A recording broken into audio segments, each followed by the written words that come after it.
자, 오늘 책 읽기 여행을 떠나보겠습니다. 책 제목은 Think Again, Think Again. 모르는 것을 아는 힘, 확신의 편안함 대신 의심의 불편함을 선택하라. 애덤 그랜트 지음, 이경식 옮김, 한국경제신문사 출판입니다. 제1장, 우리 마음속의 전도사, 검사, 정치인, 그리고 과학자. 조지 버나드 쇼는 이런 말을 했습니다. 변화 없이 진보는 불가능하다. 그리고 자기 마음을 바꾸지 못하는 사람은 그 어떤 것도 바꾸지 못한다. 당신은 마이크 라자리디스가 누구인지 모를 수도 있습니다. 그러나 이 사람은 당신의 인생에 엄청난 충격을 가져다 주었습니다. 마이크는 어린 나이에 이미 전자공학 분야에서 귀재의 자질을 보였습니다. 막 4살이 되었을 무렵에 그는 레고와 고무 밴드를 가지고 자기만의 전축을 만들고 있었습니다. 고등학생 시절에는 교사들이 텔레비전이 고장나면 마이크를 불러 고쳤습니다. 그는 시간이 남으면 컴퓨터를 조립했으며 학교 퀴즈볼 팀들을 위해 성능이 한결 좋은 버저를 설계했고, 이 팀들은 그의 대학교 1학년 등록금을 마련해 주었습니다. 전자공학과 졸업을 몇 달 앞둔 시점에 마이크는 당대의 많은 위대한 기업가가 학교에서 하던 바로 그 일을 했습니다. 학교를 중퇴하는 것이었습니다.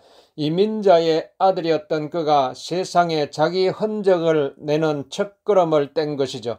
마이크는 영화 필름의 바코드를 읽는 장치에 특허를 냈고, 이것이 그가 거둔 첫 번째 성공이었죠.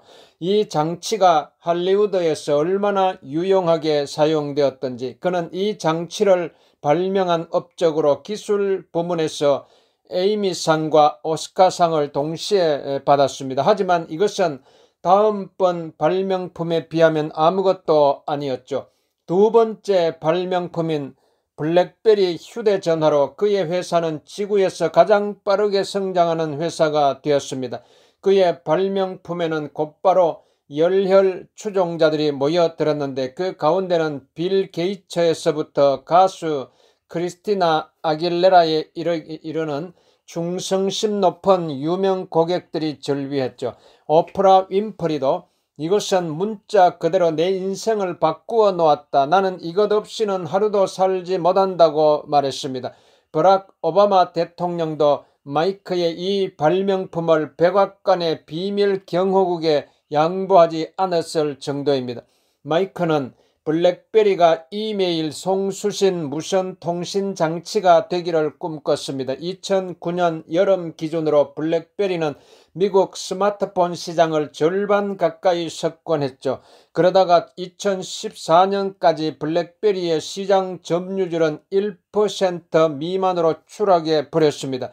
어떤 기업이 이처럼 급격하게 추락할 때 우리는 그렇게 된 단 하나의 원인을 정확하게 찾아내지 못합니다. 그래서 우리는 그것을 인격화하는 경향이 있고, 따라서 블랙베리는 적응에 실패했다고 표현하곤 합니다. 그러나 변화하는 환경에 적응하는 것은 기업이 일상적으로 하는 일이 아닙니다. 그것은 사람이 일상에서 내리는 수없이 많은 의사결정 속에서 하는 어떤 것입니다. 마이크는 회사의 공동 창업자이자 사장으로서, 또한 공동 CEO로서 블랙베리의 기술 및 제품과 관련된 모든 의사결정을 책임지고 있었습니다. 비록 그의 생각이 스마트폰 혁명을 촉발한 불씨가 되었을지는 몰라도 그의 회사는 다시 생각하기에 서툴렀기 때문에 산소 부족 상태가 되었고, 결국 그의 발명품의 불꽃은 사그라들고 말았습니다. 도대체 그는 어디에서부터 잘못되었을까요?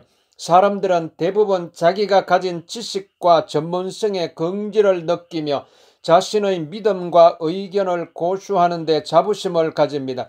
자기 생각에 확신을 가질 때 보상을 받는 안정된 세상에서라면 이런 접근이 일리가 있습니다. 그러나 문제는 우리가 사는 지금 세상은 눈이 핑핑 돌 정도로 빠르게 변화하는 세상이라는 데 있습니다. 이런 세상에서는 생각하는데 보내는 시간만큼이나 많은 시간을 다시 생각하기에 써야 합니다. 다시 생각하기는 일련의 기술인 동시에 마음가짐이기도 합니다. 우리는 우리에게 필요한 정신적인 도구들을 이미 많이 가지고 있습니다. 우리는 그저 그것들을 기억하고 있다가 가끔 창고에서 꺼내 녹과 먼지를 제거하기만 하면 됩니다. 정보와 기술에 대한 접근성이 개선됨에 따라 지식은 단지 늘어나기만 하는 게 아니라 점점 더 빠른 속도로 늘어나고 있습니다. 2011년에 어떤 사람이 하루에 소비한 정보의 양은 그로부터 25년 전에 비해 5배로 늘어났습니다. 1950년에는 의학계의 지식이 2배로 늘어나는데 약 50년이 걸렸습니다. 그러나 1980년이 되면 이 기간은 7년으로 줄어들고 2010년에는 6개월로 줄어듭니다. 이 엄청난 변화의 가속도는 무엇을 의미할까요? 이제는 과거 그 어느 때보다도 더 신속하게 자기가 가진 믿음을 의심해야 한다는 뜻입니다. 물론 이건 쉬운 일이 아니죠. 기존의 믿음을 계속 품고 있을 때 이 믿음들은 점점 더 극단적이고 견고해지는 경향이 있습니다. 사실 나는 지금도 여전히 명왕성이 행성이 아닐지도 모른다는 사실을 받아들이기 어렵습니다.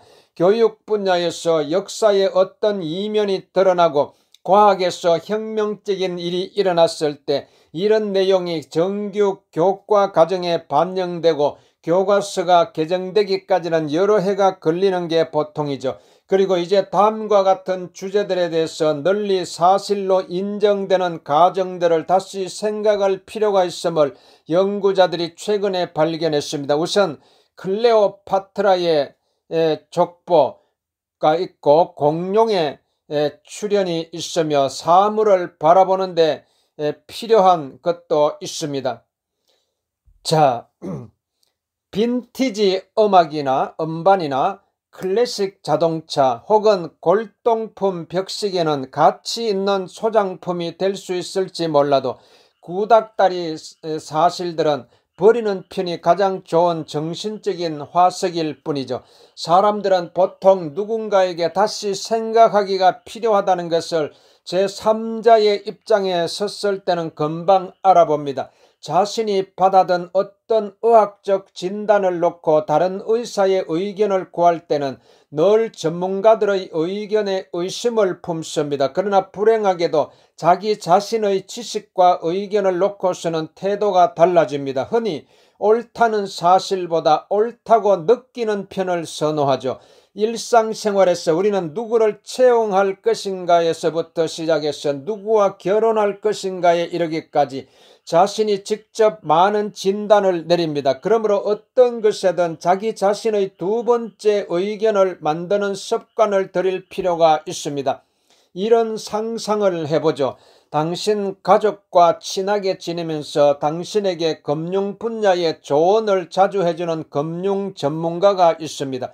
그런데 이 사람이 당신 회사의 연금 구조와 관련이 없는 다른 연금 펀드에 투자를 하라고 추천합니다. 그런데 당신에게는 이 사람 말고 투자에 관해 상당한 지식을 가지고 있는 다른 친구도 있죠. 이 친구는 그 연금 펀드는 위험성이 높다고 말합니다. 자, 이런 상황에서 당신은 어떻게 하겠습니까? 스티븐 그린스퍼는 바로 이런 상황에서 데이터를 기반으로 한 예측을 무시하는 회의적인 전망의 경고를 따져보기로 했습니다. 그런데 그의 누이는 그 연금 펀드에 이미 여러 해째 투자하고 있었으며 투자 결과에 만족하고 있었습니다. 누이의 친구들도 그 펀드에 투자해서 재미를 톡톡히 보고 있었죠. 그 펀드의 수익률은 엄청난 정도까지는 아니었지만 꾸준하게 두 자릿수를 기록하고 있었죠. 게다가 투자를 추천했던 금융 전문가도 그 펀드를 얼마나 확실하게 믿었던지 자기 돈도 그 펀드에 투자해 두고 있었습니다. 이런 정보로 무장한 그린스퍼는 최종 판단을 내렸습니다. 그리고 대담하게 나갔습니다.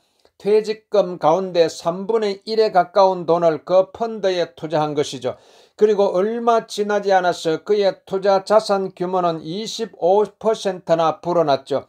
그러다가 펀드가 망했고 그는 하룻밤 사이에 모든 돈을 잃었습니다. 그 펀드는 바로 버니 매도프의 금융 사기였죠. 20년 전에 심리학자이자 나의 동료였던 필립 테틀록은 특이한 사실 하나를 발견했습니다. 사람들이 생각하고 말할 때 흔히 전혀 다른 직업인 세 사람의 사고방식 속으로 빠져든다는 것이었습니다. 그 세 사람은 전도사, 검사, 정치인입니다. 우리는 이 각각의 직업 모드에서 특정한 정체성을 취하며 각 모드에서는 다른 모드와 뚜렷하게 구분되는 도구를 사용합니다. 우리는 자신이 성스럽게 여기는 믿음이 위험해질 때 자기의 이상을 보호하고 드높이기 위해 전도사가 되어 설교를 합니다. 그러다가 다른 사람의 논리에서 오류를 발견하면 검사가 되어 상대방이 틀렸고 자기가 옳음을 입증하는 논거를 줄줄이 늘어놓습니다. 그러다가 다른 사람의 동의를 얻어야 할 때는 재빠르게 정치인으로 변신해서 지역 구민의 지지를 받으려고 대국민 연설이나 언론 플레이 혹은 로비를 하는 등의 정치 공작을 합니다. 그런데 여기에는 리스크가 존재합니다. 자기가 옳다고 설교하고 상대방이 틀렸다고 조목조목 따지며 다른 사람의 지지를 얻으려고 정치 공작을 하는데 너무 몰두한 나머지 자기 의견이 과연 자신이 생각하는 것처럼 옳은지 다시 생각하지 않기 때문입니다. 그린스펀과 그의 누이가 버니 매도프에 투자하겠다고 선택했을 때 그들이 여러 개의 정신적 도구 가운데 단 하나에만 의존했기 때문에 그런 선택을 한 것은 아닙니다.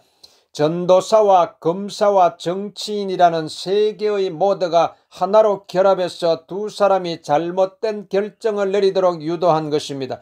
그린스펀의 누이가 그에게 자기와 자기 친구들이 거둔 투자 수익 이야기를 할 때 그녀는 그 펀드의 장점을 주제로 설교를 했습니다. 그리고 그녀가 내보였던 확신은 그린스펀으로 하여금 투자를 말리던 자신의 친구에게 조건 반사적인 냉소주의의 혐의를 씌우면서 그를 조목조목 비판하게 만들었죠. 또한 그린스펀은 자기의 욕망이 투자하자는 쪽으로 손을 들게 할 때는 정치인이 되었죠. 누구나 이런 덫에 걸릴 수가 있습니다. 그린스펀은 자기가 더 잘 알고 있어야 했지만 그러지 못했다고, 자기가 다른 사람이 하는 말에 워낙 잘 속기 때문에 이런 결과가 빚어졌다고 말합니다. 그 펀드에 투자하겠다고 결정할 무렵에 그는 우리가 일반적으로 남에게 잘 속는 이유를 주제로 한 책을 거의 다 쓴 상태였습니다. 그는 당시를 돌아보면서 여러 종류의 도구들을 가지고서 그 결정에 접근했어야 한다고 후회합니다. 예를 들어서 그 펀드가 내는 수익을 곧이곧대로 믿기보다는 그 펀드의 전략을 보다 체계적으로 분석할 수도 있었죠. 신뢰할 수 있는 여러 참고 자료를 통해 보다 많은 관점에서 바라볼 수도 있었습니다. 그리고 한꺼번에 많은 돈을 투자하기보다는 적은 돈으로 조금 더 긴 시간에 걸쳐 투자하는 식으로 실험해 볼 수도 있었죠. 이렇게 하는 것은 바로 과학자의 방식으로 돌아가는 것, 즉 과학자가 되는 것입니다. 직업이 과학자인 사람에게 다시 생각하기는 필수적인 요소입니다. 과학자는 자기가 이해하는 범위의 한계를 끊임없이 인식해야 하는 대가로 보수를 지급받습니다. 또한 과학자라면 자기가 아는 것을 당연히 의심해야 하고 자기가 알지 못하는 것에 호기심을 가져야 하며 새로운 데이터를 확보할 때마다 그것을 근거로 자기가 가지고 있던 기존의 견해를 계속 수정 보완해야 합니다. 지난 20세기 100년 동안만 하더라도 여러 과학적 원리의 응용으로 극적인 발전이 전개되었죠. 생물학자는 페니실린을 발견했고 로켓 과학자는 사람을 달에 보냈으며 컴퓨터 과학자는 인터넷을 만들었습니다. 그러나 과학자가 된다는 것은 단지 직업 차원의 일이 아닙니다. 마음가짐의 틀이 중요하죠. 즉 설교하고 범죄 사실을 따지고 정치 공작을 하는 것과는 전혀 다른 사고방식의 문제입니다. 진실을 찾으려 할 때 우리는 과학자가 됩니다. 실험을 해서 가설을 시험하고 지식을 발견합니다. 과학적인 도구들은 흰색 가운을 입고 비커를 든 사람의 전유물이 아니며 과학적인 도구를 사용하는 데는 현미경과 배양 접시를 놓고 여러 해 동안 땀을 흘리지 않아도 됩니다. 가설들은 과학 실험실에서만큼이나 우리 일상에 널려 있습니다. 실험은 우리의 일상적인 의사결정에 필요한 정보를 줄 수 있습니다. 그래서 나는 이런 의문을 떠올립니다. 과학이 아닌 다른 분야에 있는 사람들을 과학자처럼 생각하도록 훈련시킬 수 없을까? 이렇게만 할 수 있다면 그들이 보다 더 똑똑한 선택을 하지 않을까? 최근에 유럽의 연구자 4명이 이런 의문에 대한 답을 찾아 나섰습니다. 기술, 소매 유통, 가구, 식품, 보건, 레저, 기계 등의 분야를 망라해서 100명이 넘는 이탈리아 신생기업 창업자를 대상으로 대담한 실험을 진행한 것입니다. 이 창업자들 대부분은 어떻게든 수익을 창출해야만 했는데 그런 상황은 그들에게 과학적 사고를 가르치는 것이 이들 기업의 경영 실적에 어떤 영향을 주는지 조사하는 데는 이상적인 조건이었습니다. 이들 창업자는 기업가 정신훈련 프로그램에 참석하려고 밀라노에 왔습니다. 넉 달에 걸친 프로그램 과정에서 그들은 기업 전략을 만들어내는 방법, 고객을 상대로 면담하는 방법, 최소 실행 가능 제품을 만드는 방법, 그리고 시제품을 따듬는 방법을 배웠습니다. 그런데 그들이 알지 못했던 사실이 있었습니다. 연구자들이 그 집단을 과학적 사고 집단과 통제 집단으로 무작위로 분류했다는 사실이었습니다. 이 두 집단을 대상으로 한 훈련은 기본적으로 동일했지만 딱 하나 다른 점이 있었습니다. 과학적 사고 집단에는 과학자의 고글로 자기 회사를 바라보도록 끊임없이 권장하는 것이었습니다. 과학적 사고의 관점에서 전략은 하나의 이론이고 고객과의 면담은 여러 가설을 개발하는 데 도움이 되며 최소 실행 가능 제품과 시제품은 그 가설들을 시험하는 실험이 됩니다.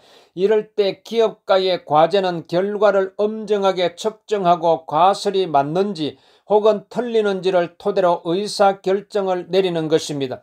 그리고 그 다음 해 통제 집단에 속했던 기업가의 회사들은 평균 $300에도 미치지 못하는 수익을 기록한 반면 과학적 사고 집단에 속했던 기업가의 회사들은 평균 $12,000가 넘는 수익을 기록했습니다. 후자는 2배가 넘는 속도로 매출을 창출했으며 고객들도 더 빠르고 쉽게 끌어들였습니다. 이유가 무엇이었을까요? 통제 집단에 속한 기업가들은 자신이 애초에 설정했던 전략과 제품에만 집착하는 경향을 보였습니다. 자신이 과거에 내렸던 결정의 장점을 설교하고 대안이 될 수도 있는 선택의 약점을 따지며 자신이 기존에 설정한 방향에 손을 들어주는 좋은 자들에게 박수를 쳐주면서 정치 공작을 하기란 너무도 쉬웠습니다. 반면에 과학자처럼 생각하라고 배운 기업가들은 3번 이상 결정을 바꾸었습니다. 자신이 세웠던 가설이 잘못되었음을 확인할 때는 그 순간이 기존의 사업 모델을 다시 생각해야 할 시점임을 그들은 알았던 것이죠. 이 결과와 관련된 놀라운 사실은 우리는 보통 위대한 기업가와 지도자가 강인한 사고방식과 분명한 시각을 가졌다는 사실을 들어서 그들을 찬양한다는 점입니다. 우리는 이런 사람들을 단호하고도 확고한 신념의 화신이며 모범이라고 여깁니다. 그러나 드러난 증거로 보자면 그렇지 않습니다. 기업의 이사들을 놓고 토너먼트로 경쟁을 시켜보면 실제로 최고의 전략가는 단호하고 확고한 사람이 아니라 느리고 확신이 없는 사람입니다. 그들은 조심스러운 과학자들과 마찬가지로 자기 마음을 바꿀 유연성을 확보하기 위해 충분히 뜸을 들이고 시간을 들입니다. 나는 단호함이라는 덕성이 과대평가되었다고 생각하기 시작했습니다. 그래서 나는 내 마음을 바꿀 권리를 예약해두고 있습니다.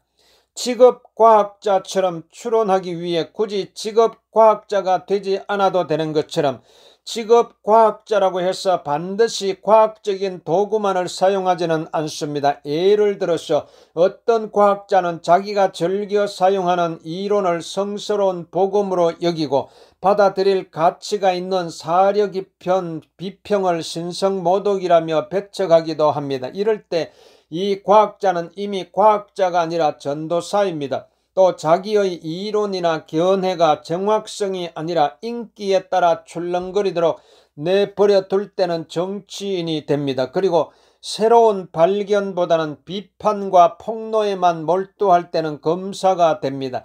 알베르트 아인슈타인은 자신의 상대성 이론으로 물리학을 뒤집어 놓은 뒤에 양자혁명에 반대합니다. 권위를 경멸한 나에게 운명이 벌을 내렸다. 그 벌은 내가 권위 그 자체가 되는 것이다. 때로는 위대한 과학자도 한층 더 과학자처럼 생각해야 합니다. 마이크 라자리디스는 스마트폰의 개척자가 되기 수십 년 전에 이미 과학 분야 영재로 소문났죠. 중학생 때는 과학 전시회에서 태양 전지판을 만들어 지역 신문에 이름을 알렸으며 공립도서관에 있는 과학책을 모두 일러 상을 받기도 했죠. 그의 중학교 졸업 앨범에는 그를 전기 충격으로 정신이 나가버린 미친 과학자로 묘사한 만화가 실려 있습니다. 블랙베리를 만들었을 때 그는 과학자처럼 생각하고 있었습니다.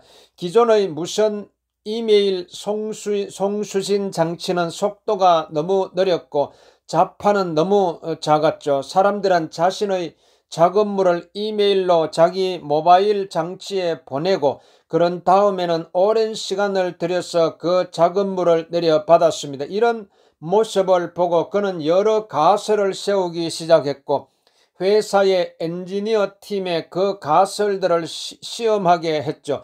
사람들이 그 장치를 손에 들고 손가락 여러 개를 사용하지 않고 엄지손가락만 가지고 타이핑을 하면 어떻게 될까? 여러 개의 장치가 동기화되는 단일한 메일함이 있으면 어떻게 될까? 메시지가 서버를 통해서 전송되고 암호가 해독된 뒤에만 해당 장치에 그 메시지가 나타나면 어떻게 될까? 다른 회사에서 블랙베리를 추격할 때 마이크는 경쟁사의 스마트폰을 분해해서 연구하곤 했습니다. 그러나 그에게 깊은 인상을 준 제품은 나타나지 않았습니다. 그러다가 2007년 여름에 첫 번째 아이폰의 처리 능력을 보고 깜짝 놀랐습니다. 그는 맥킨토시 컴퓨터 한 대를 이 안에다 집어넣었군이라고 말했습니다. 그러나 그 뒤에 마이크가 한 일은 블랙베리의 종말을 향해 첫걸음을 떼는 것이었습니다. 만일 블랙베리의 성공이 엔지니어로서 그가 가지고 있던 과학적 사고의 성공에 크게 힘입었다면 여러 가지 점에서 볼 때 블랙베리의 몰락은 마이크가 CEO로서 다시 생각하기를 잘 수행하지 못했기 때문에 뒤따른 결과였습니다. 아이폰이 대성공을 거둘 때 마이크는 블랙베리가 과거의 선풍적인 인기를 끌며 성공할 수 있었던 여러 기능에 대한 애초의 믿음을 끝까지 버리지 않고 고집했습니다. 그는 사람들이 집에서 즐길 수 있는 온갖 앱을 갖춘 컴퓨터 한 대를 호주머니에 넣고 다니길 원하지 않고 작업물을 이메일로 송수신하고 전화 통화를 할 수 있는 무선 장치를 원한다고 확신했습니다. 1997년 초에 이미 그의 엔지니어들 가운데 한 사람이 블랙베리에 인터넷 브라우저를 탑재하자고 제안했지만 마이크는 오로지 이메일에만 초점을 맞추라고 지시했습니다. 그로부터 10년이 지난 뒤에도 마이크는 강력한 인터넷 브라우저는 배터리를 소모시키고 무선 네트워크의 대역폭에 부담을 줄 것이라는 생각을 여전히 확고하게 가지고 있었습니다. 대안이 될 가설들을 시험하지 않았던 것입니다. 2008년에 블랙베리의 가치는 700억 달러를 넘어섰지만 블랙베리는 여전히 그 회사의 유일한 제품이었으며 신뢰할 수 있는 브라우저는 여전히 부족한 상태였습니다. 2010년에 마이크의 동료들이 암호화된 문자 메시지를 블랙베리의 기능으로 도입하자는 전략을 제시했을 때 마이크는 수긍하면서도 경쟁자들의 장치에서도 메시지들이 공유될 수 있게 하면 블랙베리가 구닥다리로 전락하지 않을까 염려했습니다. 그의 유보적인 태도가 회사 안에서 힘을 얻었고 결국 회사는 인스턴트 메시지 기능을 포기했는데 그 바람에 회사는 나중에 왓츠앱이 포착할 190억 달러를 상회하는 기회를 놓치고 말았습니다.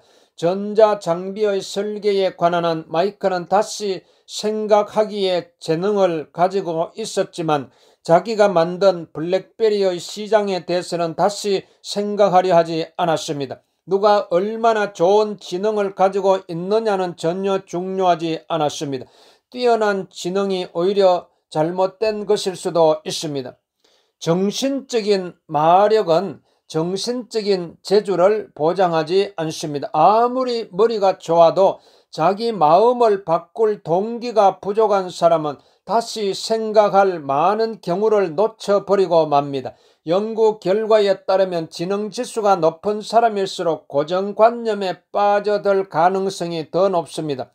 대상의 패턴을 보다 빠르게 인지하기 때문입니다. 그리고 최근에 진행되었던 여러 실험을 통해서 드러난 사실인데 똑똑한 사람일수록 자기 믿음을 수정 보완하는 데 그만큼 더 애를 먹습니다. 연구는 수학을 잘하는 사람이 데이터 분석도 잘하는지 살펴보았는데 결과는 그렇다였습니다. 그러나 여기에는 조건이 붙었습니다. 피부에 난 뾰루지를 치료하는 것과 같은 단순한 작업에서만 그랬습니다. 하지만 미국에서의 총기 소유 관련 법안처럼 찬성자와 반대자가 강력한 감정을 드러내는 이념적인 쟁점에 초점을 맞춘 데이터를 분석할 때도 그럴까요?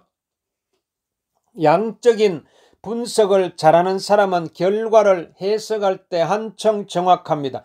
단 그 결과가 자기가 가지고 있던 믿음과 일치할 때만 그렇습니다. 그러나 만일 그 선험적인 패턴이 본인이 아닌 이념과 다를 경우에는 수학 실력이 더는 도움이 되지 않고 장애물로 작용합니다. 수학 실력이 자산이 아니라 부채로 작용하는 것이죠.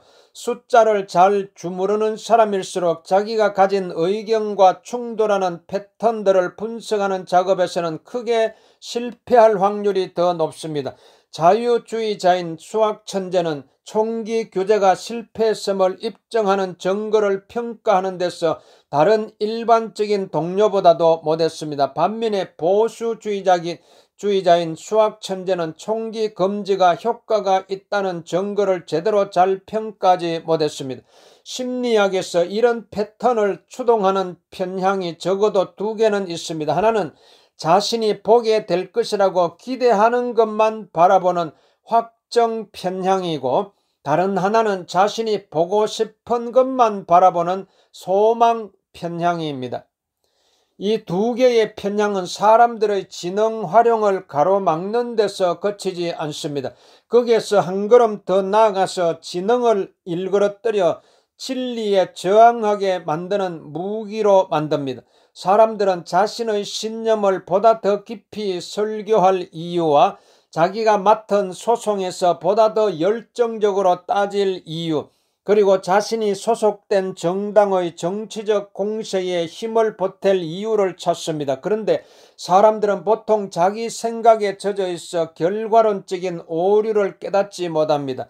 내가 예호하는 편향은 나는 편향되지 않았다는 편향입니다. 이 경우에 사람들은 자기가 다른 사람보다 한층 객관적이라고 믿습니다. 똑똑한 사람일수록 이 편향의 덫에 더 잘 빠져듭니다.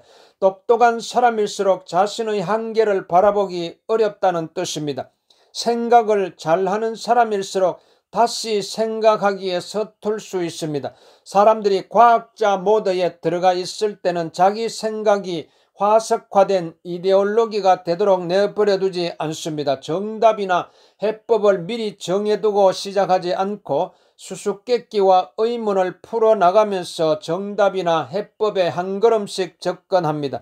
직관을 가지고 설교하지 않고 증거를 찾아서 증거를 들고 가르칩니다. 다른 사람이 하는 주장에 건전한 의심을 품는 데 그치지 않고 자기의 주장을 제시함으로써 반박합니다. 과학자처럼 생각하는 데는 열린 마음으로 대응하는 것 말고도 다른 조건이 포함됩니다. 그것은 바로 활발하게 열린 마음을 가지는 것입니다. 여기에는 자기가 틀렸을 수도 있는 여러 이유를 찾는 것이 포함됩니다. 또 자기가 배운 것을 근거로 해서 자기의 생각을 새롭게 고치는 것도 포함됩니다. 이런 일들은 과학자 모드 이외의 다른 모드에서는 거의 일어나지 않습니다. 자기 마음을 바꾸는 것이 전도사 모드에서는 도덕적인 허약함을 드러내는 표시이지만 과학자 모드에서는 지적으로 성실하다는 표시입니다. 자기가 다른 사람에게 설득되는 것을 받아들이는 것이 검사 모드에서는 패배를 인정하는 것이지만 과학자 모드에서는 진리를 향해 한 걸음 다가서는 것입니다. 당근과 채찍이 번갈아 주어질 때 정치인 모드에서는 손바닥 뒤집듯 쉽게 의견을 바꾸게 되지만 과학자 모드에서는 한층 예리한 논리와 한층 강력한 데이터를 추종하게 됩니다. 자, 나는 교사이지 전도사가 아닙니다. 나는 정치를 버텨낼 수 없으며 종신교수로 지금까지 10년 동안 재직한 경험 덕분에 내 강의를 듣는 사람에게 잘 보이고 싶어서 느꼈던 그 모든 유혹이 말끔하게 치료되면 좋겠다고 기대할 뿐입니다. 비록 나는 내 몫으로 할당된 검사 모드의 시간보다 더 많은 시간을 썼지만 어차피 법정에 선다면 검사가 아니라 판사가 되기로 마음먹었습니다. 나는 내가 생각하는 모든 것에 독자가 동의할 것이라고 기대하지 않습니다. 내가 생각하는 방식에 독자가 흥미를 가지면 좋겠다고 기대할 뿐입니다. 덧붙인다면 이 책에서 다루는 논문들, 이야기들, 관념들 등이 계기가 되어서 독자 스스로 다시 생각하기를 실천하기를 기대합니다. 어쨌거나 배움의 목적은 자기 믿음을 확인하는 것이 아니라 그 믿음이 제대로 된 진화의 길을 걸어가게 만드는 것이니까 말이죠. 내가 가진 믿음들 가운데 하나는 사람은 모든 환경에서 열린 마음이 될 수 없다는 것입니다. 상황에 따라서는 설교하는 게 맞거나 잘못된 사실을 조목조목 따지며 비판하는 게 맞거나 정치 공작을 하는 게 맞을 수 있습니다. 그렇긴 하지만 사람은 대부분의 경우에 보다 많은 시간에 보다 많이 마음을 열어둠으로써 이득을 얻는다고 나는 생각합니다. 왜냐하면 우리가 과학자 모드로 들어가야만 사고의 민첩성을 획득하기 때문입니다. 심리학자 미하이 칙센트미하이는 물리학자 라이너스 폴링이나 바이러스 연구자 조너스 소커와 같은 저명한 과학자들을 연구하면서 이런 사람들이 다른 동료들과 구별되는 차이점은 인지의 유연성, 즉 상황이 요구하는 데 따라서 하나의 극단에서 또 다른 극단으로 기꺼이 의견을 바꿀 수 있는 태도라고 결론을 내렸습니다. 위대한 예술가들에게도 그리고 고도로 창의적인 건축가들의 독립적인 연구에서도 동일한 논리가 적용됩니다. 우리는 심지어 백악관의 대통령 집무실에도 이런 사실을 확인할 수 있습니다. 전문가들은 길고 긴 항목의 개성적인 특성을 근거로 미국의 역대 대통령을 평가했으며 이 내용을 별도의 독립적인 역사가들과 정치학자들이 매긴 역대 대통령 순위와 비교했습니다. 그런데 재임 기간, 전쟁, 이런 여러 가지 변수를 제외했을 때 단 하나의 특성이 일관되게 대통령의 위대함과 일치했습니다. 그 특성은 대통령이 야심적이거나 강압적이거나 혹은 친근하거나 권모술수에 능하거나 하는 게 아니었습니다. 매력적이거나 위트가 넘치거나 차분하거나 세련되거나 하는 것도 아니었습니다. 위대한 대통령을 구별하는 요소는 바로 지적 호기심과 개방성이었습니다. 그들은 폭넓은 주제로 독서를 했으며 내치와 외교에 버금갈 정도로 생물학, 철학, 건축학 그리고 음악 분야의 발전에 대해서도 많은 것을 배우고 싶어 했습니다. 그들은 새로운 견해에 귀를 기울였고 자기가 가지고 있던 낡은 견해를 새롭게 고치는 데 관심을 쏟았습니다. 그들은 자기가 펼치던 정책들을 획득해야 하는 점수가 아니라 진행해야 할 일종의 실험으로 바라보았습니다. 그들은 직업 정치인이었지만 자기에게 닥친 문제들을 과학자 같은 태도와 접근법으로 풀곤 했습니다. 자신의 믿음을 끊임없이 버려라. 다시 생각하기의 과정을 연구하면서 나는 이것이 흔히 특정한 사이클을 통해서 전개됨을 알았습니다. 다시 생각하기는 맨 먼저 지적인 겸손함에서부터, 즉 자기가 알지 못한다는 사실을 아는 것에서부터 시작합니다. 누구나 자기가 알지 못하는 분야의 길고 긴 항목을 적어 나갈 수가 있습니다. 내 경우에는 예술, 금융시장, 패션, 화학, 식품, 영국인이 미국 노래를 부를 때는 왜 영국인 악센트가 사라질까? 내 발바닥을 다른 사람이 간지리면 간지러운데 내가 간지리면 왜 간지럽지 않을까 등이 그 항목에 포함됩니다. 과학적 사고는 자부심보다는 겸손함을, 확신보다는 의심을, 종결에 따른 신경 끊음보다는 호기심을 소중하게 여깁니다. 우리가 과학자 모드에서 벗어날 때 다시 생각하기 사이클은 무너지고 과도한 확신 사이클이 작동합니다. 만일 우리가 설교를 한다면 우리는 자기가 가진 지식 안에 존재하는 어떤 간극을 바라보지 못한 채 자기는 이미 진리를 발견했다고 믿을 것입니다. 자부심은 의심이 아니라 확신을 낳는데 확신은 우리를 검사로 만들어 버립니다. 그래서 다른 사람의 마음을 바꾸는 데만 온통 초점을 맞출 뿐 자기의 마음은 바위처럼 단단하게 닫아 버립니다. 이렇게 해서 우리는 확정 편향과 소망 편향에 사로잡히고 맙니다.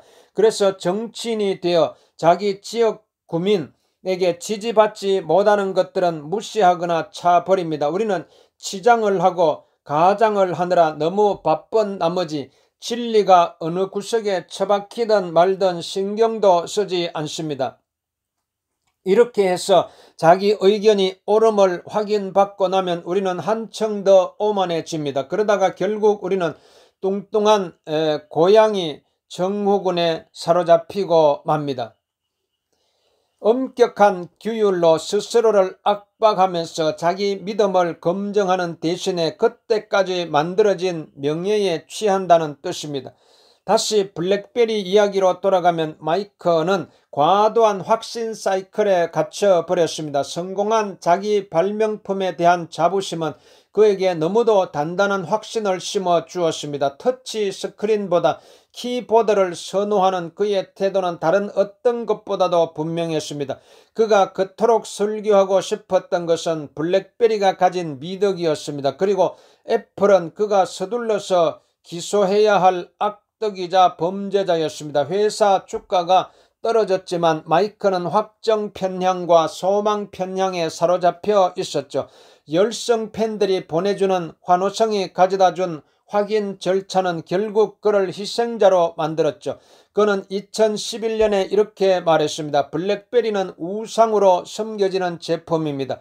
기업에서 사용하고 지도자들이 사용하고 내놓으라 하는 유명 인사들이 사용합니다.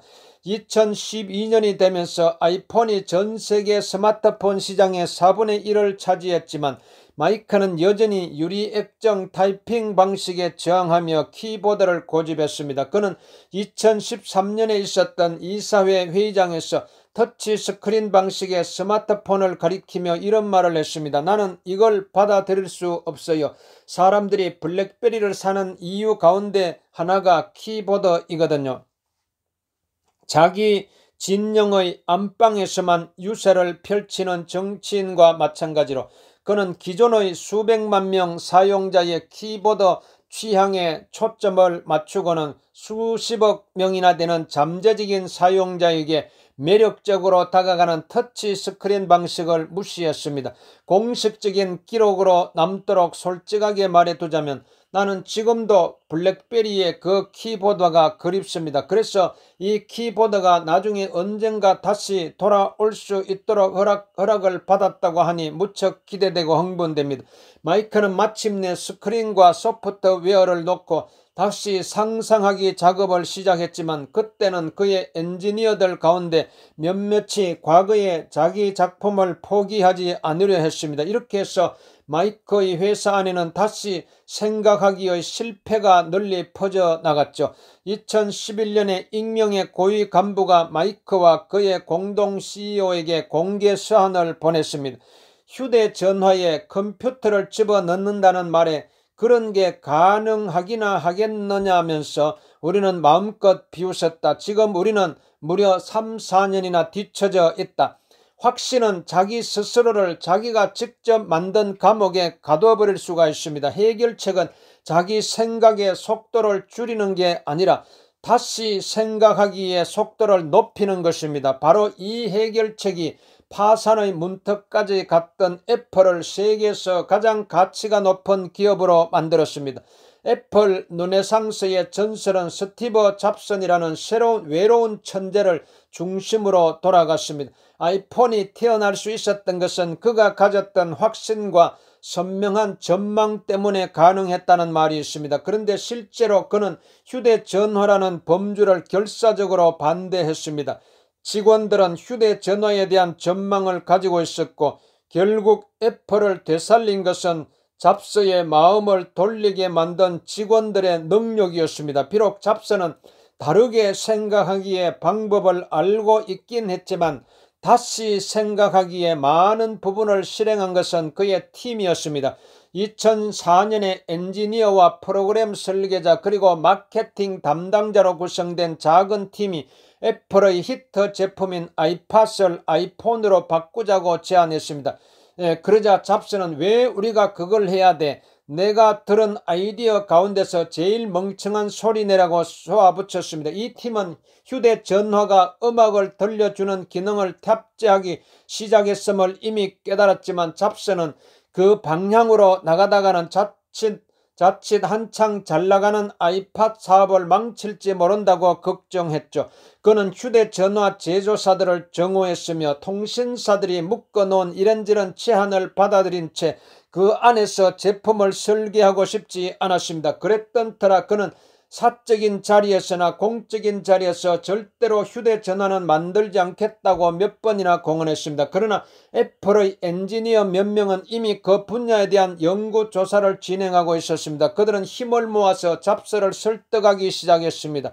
잡스 자신이 무언가를 알지 못한다는 사실을 모르는 상태이므로 자신이 확신하는 것들을 제발 좀 의심해보라고 했습니다. 그러면서 모든 사람이 즐겨 사용할 스마트폰을 만들거나 통신사들을 애플이 하자는 방식대로 움직이게 만들 수 있다고 주장했습니다.